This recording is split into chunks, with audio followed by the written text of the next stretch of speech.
audience is familiar with Front? Everyone. After tonight, you will be. Yeah. Okay, so why don't you just start by telling us a little bit about Front and then also what inspired you to start it? Yeah, so I started this company 5.5 years ago in France. The story behind it is I've always known I wanted to start a company because no one in my family liked their jobs, and I wanted to be happy to come to work every day. And so I thought the best way to do this is I'll start a company, and I'll be happy to come to my company every day, and hopefully other people will be happy. But I didn't know what I would work on. And then I joined this startup. It was a contract management software. And the thing that I realized was if I can change how people work, then not only I'll have an impact on France, because people will hopefully will be happy to come to work every day, but also I want to change how people get work done. And email was how I was getting work done. And so I felt like if I could change how people spend many hours every day in their inbox, then the world would be a better place. So that's how I started. I had to think about, how to innovate in the email space because it's super hard. And so we found this pain point, which was email was not designed for teams. So we launched with a shared inbox product, which was like a small pain point, but at least we had product market fit. And then the product evolved in the next 5 years. But so today, Front is reinventing email for the way team works. And so it's you take Gmail or Outlook, and you add collaboration, accountability, integration, transparency, and that's Front. So you should all use it. That's a great synopsis. So you started the company in Paris, but then soon after came to Silicon Valley, and then decided to stay here and build the company here. Yes. So can you talk about that move? Yeah. So when I started the company, I had never been outside Europe. So clearly I didn't think that I would move here. Instead, so what I did was I started the company, and when you start, you should obsess over two things. One is building the product, and two is talking to users as early as possible. So that you understand that you're making something people want. And so the way I tried to find people that were interested in Front was writing content. So very early on, we didn't have a product that was working, but I was writing content about, email. Email will last forever, blah, blah, blah. And then I would publish it on Twitter, on Hacker News, and we would have people signing up for the product. And I would reach out to them, and I would just ask them, why are you interested in the product? And maybe 4 months after I started to notice that most of the people were in the US, and I really wanted to talk to them. So I booked a flight. It was my first time in the US, and I spent 10 days here. And I just, met with them and got a ton of energy out of it. So the main reason I moved here was, not because our customers were here, like we didn't have any customer, or because our investors were here, or anything. It was because I got more energy in this city than I got energy in Paris. And I think when you're starting a company, and even today, everything is so hard that if at least you can optimize for people, so your employees and your partners and your potential customers to give you energy and look at the bright side of things, that helps a lot. So that's why I moved. Then I had to find an efficient way to move because it's not easy. So we applied to Y Combinator in May 2014, and then we got accepted. So we spent 3 months. After the 3 months, we were convinced that we wanted to stay, so we stayed. We'll come back to YC. So your employees are based in San Francisco and Paris now. Yes. Any remote employees or anything like that? We have one. Yeah. Why one? Just because he had been an employee for a while, and then he wanted to move to Amsterdam, and then we're like, okay, but yeah. So we have a. So you guys are good. I understand that. Yeah. And so your co-founder now runs the Paris office. Yes. Can you talk about meeting him and how you knew you were a fit? Yeah, so it's a really good question. So I actually have I think an unconventional story. It's not, my partner or my best friend or my brother or whatever. I actually met him like 2 or 3 months prior to starting Front. And so I was unhappy at my job because the culture of the company was terrible. And he had quit his job. He had been the CTO of 2 companies before. So we both knew that we wanted to start a company. And I was looking for a technical co-founder. He was looking for a potential CEO. And we met, and then we're like, okay, great. It seems to be a really great fit. But there is a world of a difference between seems to be a great fit and you'll actually be able to start a company together. So what we did was we spent entire days and evenings together asking ourselves like all the hard questions that you'll be able to, face, which is like, what if I want to fire you? What if you want to fire me? What if I want to, sell the company and you don't want to sell the company, etc. Like, should our equity be the same? And like, what's your goal with the company? Like, if we, have an offer for $1 billion, do you want to sell? All these things. And we agreed on most of them, all of them. So then we decided, but clearly where I've been most lucky with Front was meeting with him. And reflecting back, I think, today, like my co-founder, I love him like so much. However, he's not my friend. Like, he's not someone I, hang out with. And reflecting back on what has been working well is I have just so much respect for what he's doing, and he has so much respect for what I'm doing, and I trust him 100%, he trusts me 100%, and that's all that matters. Much like a relationship. Much like a... True. Yeah, you should enjoy hanging out maybe with the person. Yeah, you should be friends. But so, do you travel back to Paris often still? So now I go back once a quarter. And do you have a preference or there? So I guess I don't know. I think I still believe that the reason I moved here is the reason I'm staying, because I believe that one of the things that I prefer about our culture is the fact that we're like 50-50. So, you take what's great about French people, which is like they're very down to earth, and you take what's great about American people, which is they're very ambitious and very optimistic.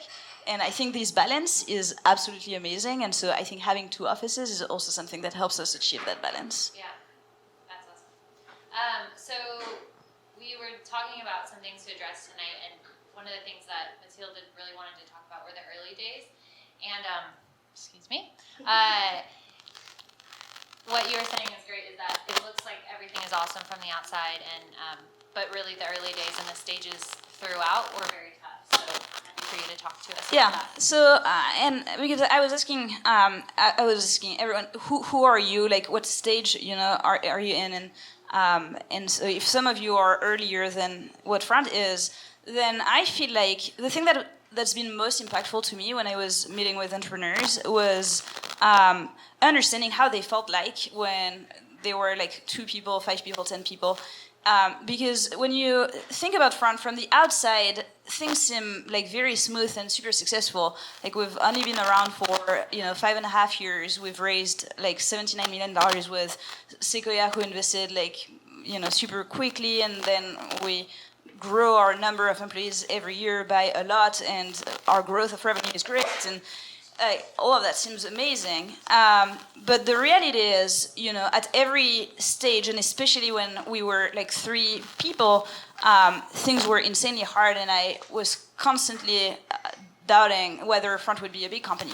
And I think it's super important that the people the founders that have companies that turn out to be successful keep reminding people how they really felt when it was the early days. So for me, when I was in YC and I was listening to the CEO of Stripe or Airbnb or Dropbox talking about the early days and them saying how much they doubted about the fact that they had product market fit was very useful. So small example of this is when I went into YC, it was prior to us launching publicly the product, so super early, but we still had, I don't know, maybe 10 companies using the product.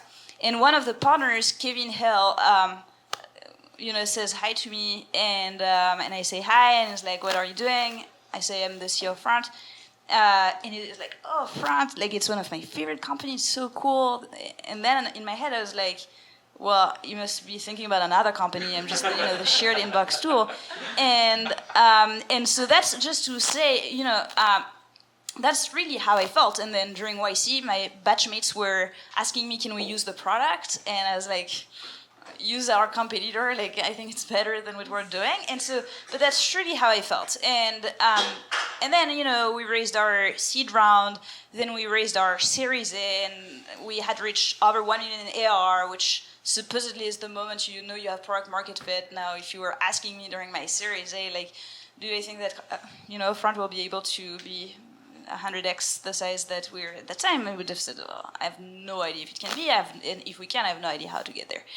And it's just super important to remind people, and that's still, of course, the way I feel today is slightly different, and now I understand why we have product market fit. But the truth is, I still wake up in the morning and I'm still anxious about what's gonna happen. My job is to solve a ton of problems. What got us here won't get us there. And so if you ask me how am I going to achieve our goals this year, next year, the truth is I don't know, because it's new every single month and year. So that's something that I just wanted to convey, because it's a big misconception. Yeah. And were there moments of fear such that you thought you might shut down, or you couldn't pay your employees or anything like that? Not that we couldn't pay our employees. Since we moved and we had families that had to move from France to SF, I think I've always run the company super efficiently. And so not that, I think I've always had this weird balance, reflecting back on in YC, same thing. Like the partners at the end of YC would tell us, in 5 years, only 5 companies will still be alive. And at the back of my mind, I was thinking, I'm pretty sure that Front would be one of them. And so it's always this balance of, I hate the current state of the business. I'm so frustrated with so many things that are happening I'm not proud of. And at the same time, I'm very confident about the fact that we'll figure it out. So you can ask me how. The answer is I don't know. But I really trust myself and the team that they will figure it out. So before we go into funding much, how many people in the audience are running a startup in which they're trying to get funding or they want to explore that? Okay. So we'll just briefly touch on that, in that, not go into your funding journey, but just before founders think about going after something. I read you had a couple of requirements somewhere on three things to think about before you even approach that subject. Yeah, again, fundraising, people make a big deal out of it, but at the end of the day, it's really just a milestone, and you should, it always makes me feel weird when people celebrate the funding, because if anything, you've earned the right to do more, but now, you can only lose, and so the one thing that I think is important to talk about is a lot of advice that you will receive on fundraising are about, what's the right moment to raise money. And they will tell you, so I'm doing a SaaS business, so you can, as soon as you've reached 1 million in AR, you can think about raising money, and then blah, blah, blah, when you've had a reputable sales motion. And at the end of the day, the thing that's most important is you should be in a good mental space. And one thing that's really hard to fake in front of investors is just how great you feel about the business. And I'm not saying you should feel great about the business, because you will never feel great about the business, but you should feel better than average. And because that will, give you a ton of energy. And so for us, every time we raise, I can tell you that 6 months prior to us raising, I heard people say, you should raise, your metrics are great. And I was I just don't feel like it. Either because, I don't know, I know that the customer is going to churn, and that really bothers me. I wanted to close this candidate, and I didn't manage to. And so I'm not in a good mental space. And sometimes one small thing will happen, you hit multiple times in a row your goals, and or you meet with this amazing, candidate, and or whatever. And then you're I feel great about raising. So that's the moment you should accelerate the process. And we will do questions in just a bit, so if you have any, just be sure to note them. So I think what you get really excited to speak about, and I find very fascinating about how you run your company, is in the subject of culture and mental health and transparency, discipline, with how you run things and how you work with your employees. So maybe we start with, I don't know if it's up to you. Start with kind of what shifted your perspective with your co-founder, or if you want to attack any of these things first. Yeah, all of these topics, I could talk for hours about them. So, but I will tell you one thing that really changed my perspective. So, of course, when I was starting Front, I started Front, I was 24. So all I was doing was working, because I really wanted to make it work. And I was in SF, so it's not like my family and my friends were here. So I worked a ton, and I have super high standards for myself, and so just put a high bar, and so always a good reason to work more. And so in 2000, at the end of the year 2016, so 2.5 years after we started, my co-founder grabs me and he's telling me I've been diagnosed with a cancer and it's every day worse. And so then went the worst year of my life, which was I was spending half of my time in the hospital trying to tell him that everything was fine because his parents and family was in France, and then coming back to the office telling the team everything is fine, and trying to run the company at the same time. And that was, I don't know, it was just super hard, and I think I actually couldn't do it. And so after 6 months, my buddy said, you can't do this anymore. So I woke up and I couldn't go to work, and so I went back to France. And I think the thing I learned with all of that is, at the end of the day, your job, as much as you're passionate about it and want it to succeed, is just a job. Your life is actually way more important. What's way more important in your life is the fact that you're healthy and that the people around you are healthy, and the fact that you're happy and the fact that other people around you are happy. And anytime you're not prioritizing this, you're doing a mistake, because you will only be successful in the long run if you've been able to prioritize this. Otherwise, it will backfire one day. And for me, it backfired that way, and it was a good learning. But I wish I didn't have to go through this in order to realize this. So I've become pretty passionate about how you can both have a very exciting job and be dedicated to it, and at the same time how you can be mentally healthy. And for different people, it's different things. And I can, tell you what I do for myself. I can tell you, how for the company I encourage all of our employees to have a good work-life balance. But yeah, whatever you want me to talk about. I think you should tell us that now. We should say that your co-founder is in good health now. So a year after actually a year and a half after, the day before we pitched our Series B to Sequoia, the day we pitched our Series B to Sequoia, he was cancer-free. So I literally, the truth is, I arrived to pitch and he's at the hospital, and then he comes in and then he tells me I'm cancer-free, and then I start the meeting at Sequoia saying, just so you know, nothing can go wrong. Whatever you tell me, I'm the happiest person, and I think that helped a lot. Yeah. That's so awesome. And second thing, so you're how old right now? 30. Yeah, that's amazing. So you started the company at 24. Yeah. If anyone didn't catch that, I just want Yeah. to reiterate that.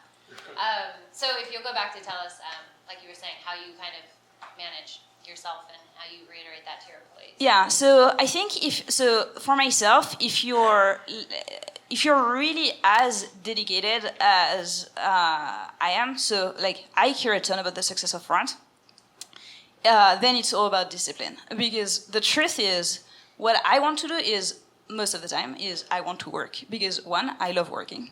And two, I'm super competitive and I want to win, and so then I want to make it work. And three, it's just it's hard enough that if you want to, usually you have to work really hard in order to be successful. So that's the default. And so now I force myself to not fall into that trap. So the way I do it is, I think it's a combination of a million things. It's not one thing.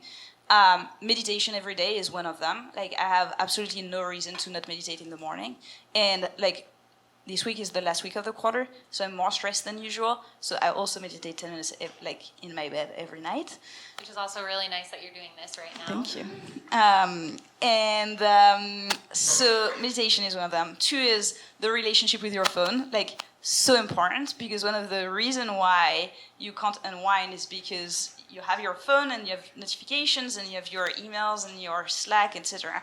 So the thing that I did until a month ago was I had no notification, and during my weekends when I was not working or PTO, I would uninstall all my apps. A month ago, because of Justin Can, the CEO of Atrium, I decided to delete all my apps, so I don't have anything, not even a browser, and put my phone on grayscale. So really, but the truth is, it's not super important to put it in grayscale at that point because you don't have anything to look at anyway.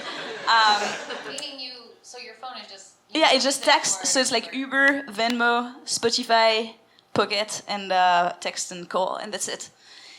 So great. Like, yeah, it's amazing because now I wake up in the morning and, usually like my alarm goes on, and as much as I'm trying to not check my emails, like it's so easy, and so I check them.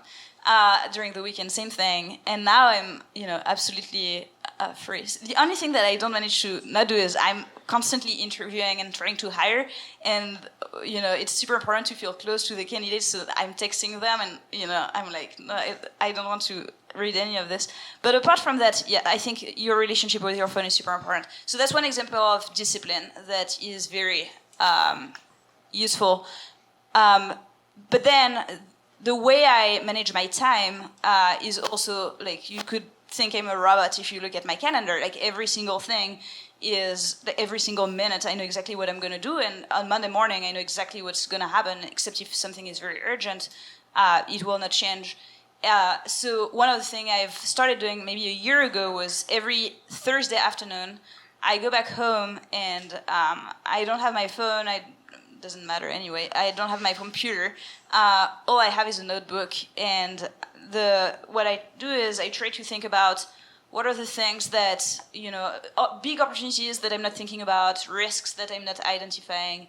And I think that's a moment I step back, and these are the moments I can think about, do anything really, the culture of the company, how am I doing, how other people are doing, and that's when I think comes to light the main thing that you should focus on. So that's been helping. I exercise twice a week, and I eat, I think, pretty healthy.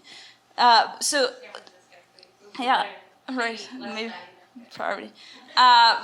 But so whatever works for you. But I think it's super important that when you're not working, and that should be like the default should be you're not working during the weekends, and you're taking some time off, and you're completely unplugging. And then on top of this, you have all these habits that will make you healthy.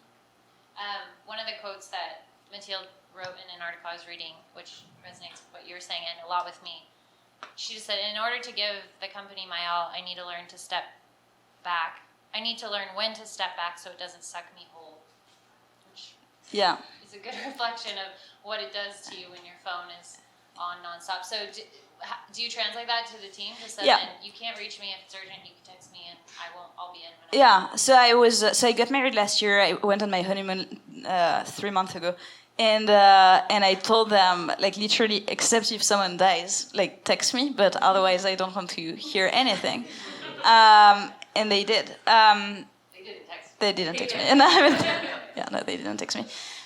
So I think there is a lot that you can do once you've decided that it was important for yourself to inspire other people to do so. So for example, we have some meditation happening at front so that people can understand how beneficial it can be for their mental health. When they are on PTO, like, we're not allowed to email them or text them, or like, if they're getting back to us during their PTO, I think it's our job to be very tough to them and say, I don't need to hear from you. I think leading by example is one way, and then as the company scales, having some rules in order to make sure that people understand how important it is to have their work-life balance. Yeah. Does anybody have any questions on that? Just quickly touch on that anymore? Okay. Yeah, go ahead, Jason. How do you think about making time to spend with your husband or friends, close friends of yours? Yeah, I work with my husband, so I see him, every day. But so I guess the truth is I'm pretty disciplined about it. I have every week we have date night, and you can't do any. There is no reason not to do it.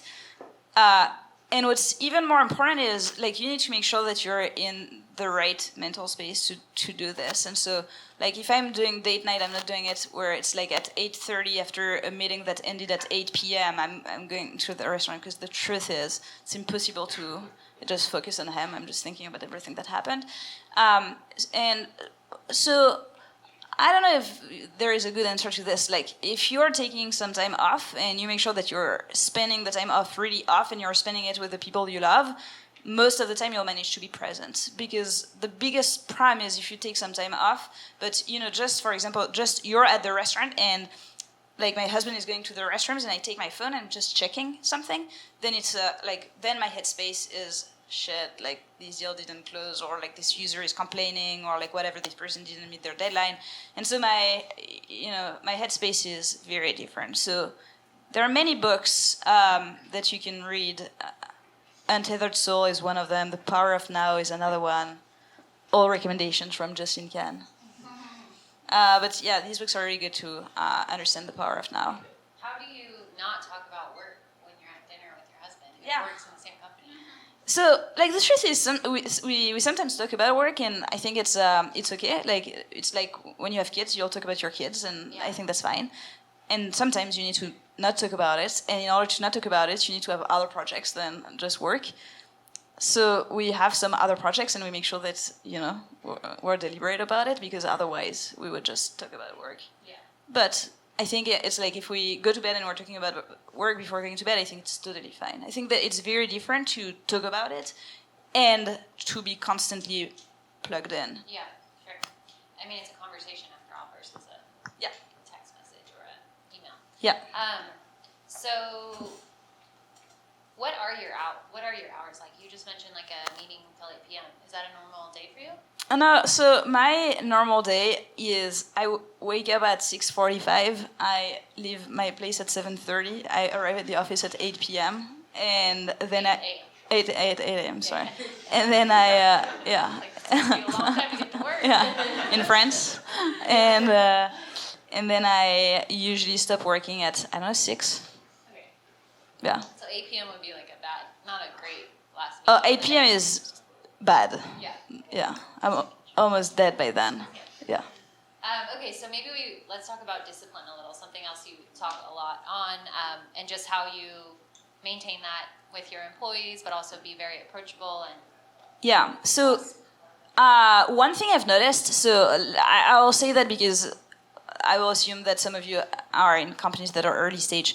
A few years ago, I started investing in some companies. I started helping YC companies, so I was more involved with earlier stage companies. And I noticed a pattern, which is if companies send me an update on a regular basis, like sometimes weekly, sometimes monthly, and they always keep track of the same metrics, whether it's going well or not well, these companies tend to have a 10x chance to be successful versus others, which is pretty fascinating. And I now am convinced that if you're able to always face the reality of your business, and so like one of the things that YC teaches you is just focus on one metric and have no excuse to make it grow, whatever it is for you. It can be revenue, it can be users, anything. And I think it's so like the biggest mistake that I see founders make is because the reality will be so hard, and the reality is many times you will not hit your goals, then they tend to find excuses for themselves and then for the team. And so, for example, a company will miss their revenue goals and will tell me, it's because we had to redo our website. And I'm like, what? It's like, don't, like, either the redoing your website is helping with revenue and then do it. Otherwise, just make sure that you have no excuse to not hit your revenue goals. And so one of my strong belief that early and also later stage is the discipline that you have with yourselves will lead to, the discipline that your company will have and your employees will have, and will play a huge role in how successful your company will be. And I wrote, I think, an article on first round, and that was controversial, but ended up helping a lot of people, I think, which is discipline is more important than the vision you have for your company. And sometimes, you think that if you have this brilliant idea, then that's what will make your company succeed. It's not true. Like, what will make your company succeed is every single week or month or quarter, you'll have some goals, and you'll need to have no excuse to not hit these goals.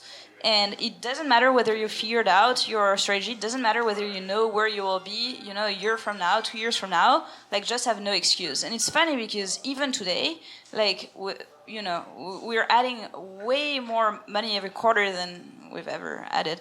But at the end of the day, I still run the company in the same way, which is we have no excuse not to hit. And the quarter is ending in 2 days. And like today, I was like, just okay, we're not there yet. So what are we going to do in order on Friday at 5 p.m. It's done.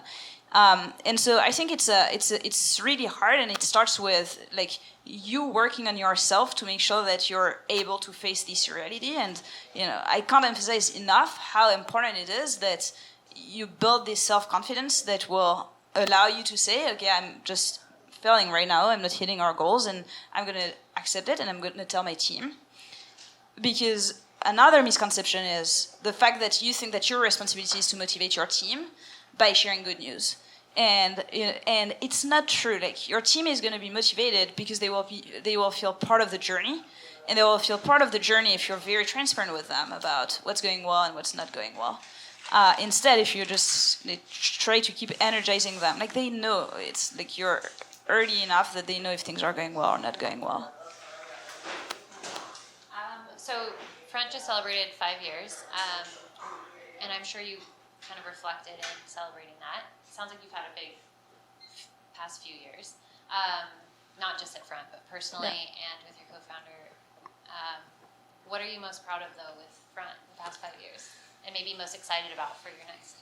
Yeah, it's a good question. I didn't ask myself this question. So I think that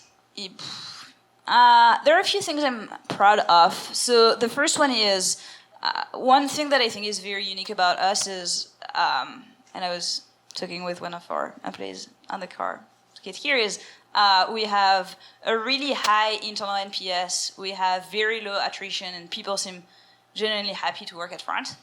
And so whenever someone is telling me that, they were on vacation and then they came back and they were super excited to come to work on Monday morning, that makes me very, very happy, because it's a lot of time that you'll spend at work. And so if I can have an impact, then I'm super happy. And same goes for our customers, who tell us that, they're more efficient, and so they can spend either less time at work if that's what they want, more time at work if that's what they want, and they're more engaged. Like, that drives a ton of, I'm very proud of this.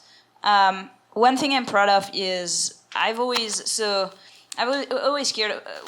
To me, one of the things that's the only meaning of life is the fact that we're all in this together, and the world is pretty unfair, and all of us are like insanely lucky just by being here.